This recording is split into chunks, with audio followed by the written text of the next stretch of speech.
Pakistan peoples party Sindh जे सदर निसार खोड़ो जी सिंधु दरिया मथां नवां केनाल ठाहिण ख़िलाफ़ ॾिनल एहतजाज वारे सॾ ते सिंध जे ॿियनि शहरनि जीअं सखर में बि पीपी जी आलनि मुख़्तलिफ़ इलाइक़नि खां रैलियूं कढी सखर प्रेस क्लब ॿाहिरां मरकज़ी एहतजाज में शामिल थिया।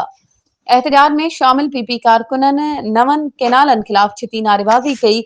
एहतजाजी जलसे खे ख़िताब कंदे mayor Sukkur barrister Arsalan Islam Sheikh, deputy mayor doctor Arshad Mughal, PP general secretary ज़िलो सखर वीरम खान महर चयो त पीपी जी सोच ऐं मुतालबो इहो ई आहे जेको सिंध जी अवाम जो आहे।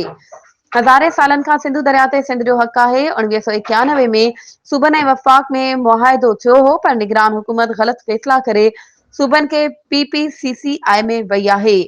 धरणनि वारी सियासत खे पीपी रद्द करे थी। पीपी अॼु बि कमू शहीद वारे मौक़े आहे। नून लीग हुकूमत जी हिमायत ज़रूर कई आहे, पर सिंधु जे पाणी ते कॾहिं बि समझौतो न कयो वेंदो। जेकॾहिं पंजाब ज़िद तां न लथो त सिंध पंजाब दंग बंदि करण समेत इंतिहाई कदम खणण ते मजबूर थी वेंदासीं।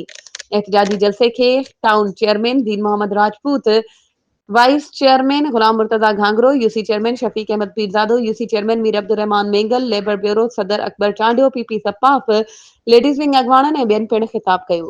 वधीक ख़बरुनि ऐं अपडेट्स जे लाइ असांजे चैनल खे सब्सक्राइब कयो ऐं हा, बेल आइकन खे प्रेस करणु न विसारिजो त जीअं असांजी हर नई अचण वारी वीडियो तव्हां ताईं पहुची